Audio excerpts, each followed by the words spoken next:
중구. 그래서 제가 올해 그 새로운 중구청장 탄생하시지 않습니까? 말씀드리고 싶어요. 왜냐하면 중구라는 말 자체에 우리가 중독이 돼 있어요. 대전만 중구가 있습니까? 중구가 있는 시들이 꽤 돼요. 아시죠? 변별성이 있나요, 이게? 이게 어떻게 되냐면, 그 메이지 시대 때, 어찌됐든, 검은 배가 일본에 들어왔잖아요. 그걸 보고 이제 기겁을 해서, 이 사람들이 서양을 배운다 해서, 처음 간 것이 독일이에요. 독일. 그래서 비스마르크의 도시 발전을 봤다고요. 근데 거기 보면 센트럴 스테이션이 있어요. 유럽의 철도들은 반드시 센트럴이 있어요. 센트럴 허브에서 각 브랜치로 가가지고 도시를 만들고 국가를 만듭니다. 그게 물류망이에요. 거기에 이제 물자, 뭐 병력, 수송, 병참들이 가는 겁니다. 그러니까 센트럴이 있는 거예요. 그걸 가지고 메이지 정부가 그대로 따와가지고 슈5구, 지금도 이제 이 도쿄도 중구가 있지 않습니까? 그 다음에 남쪽은 미나미, 서쪽은 니시, 동쪽은 히가시 이렇게 붙인 거예요. 그래서 동구, 서구, 중앙구, 남구 이렇게 붙여버리는 거예요. 그래서 이 이름을 식민지 시대 이름을 우리 신채호 선생님, 신채호 할아버지의 후예인 우리가 이걸 그대로 개념 없이 100년 동안 써야 되느냐 이 말이죠. 그래서 명칭을 바꾸면 제가 뭐 이렇게 보는 사람은 아닌데 확실히 바뀌어요. 그래서 기업들도 한 번씩 바꾸는 겁니다. 다. 그래서 이 중구의 역사성, 그러니까 지리의 역사성, 장소의 역사성은 있지만 이 표기가 잘못돼요. 표기에는 표의가 있는 거죠. 그래서 근본적으로 바꿀 필요가 있다. 그래서 미추홀구 아시죠? 이처럼 바꿔버렸어요. 바꾼 데 많아요. 그래서 바꾸고 나서 도시가 발전한 사례가 꽤 됩니다. 그래서 우리는 어찌됐든 그래서 이제 이 중구하면 여러 가지 장점에도 불구하는데 일관된 통합된 이미지가 없어요.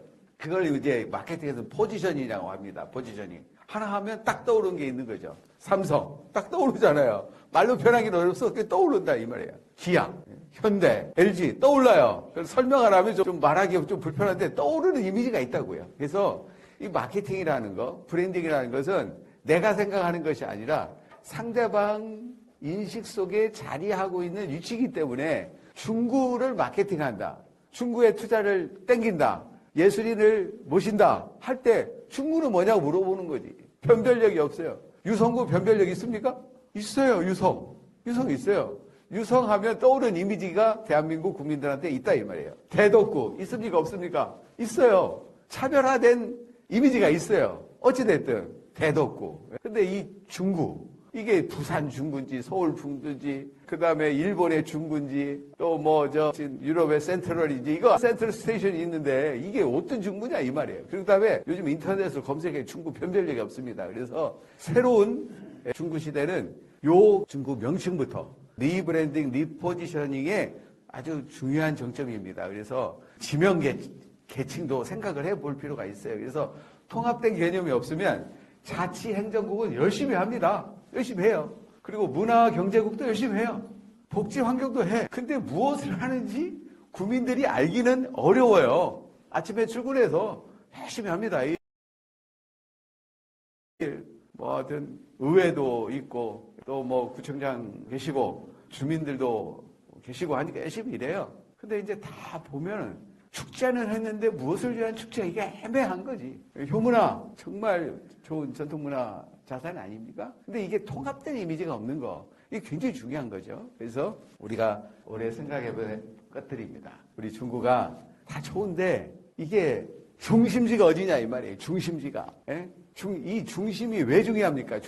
중심이 말하자면 밀도가 높고 상징성이 높고 이게 세야 됩니다. 그리고 중심지는 걸어다녀야 돼요. 걸어다녀야 돼. 그래야 여기서 권력이 탄생하는 거예요. 어떤 권력? 시민 권력.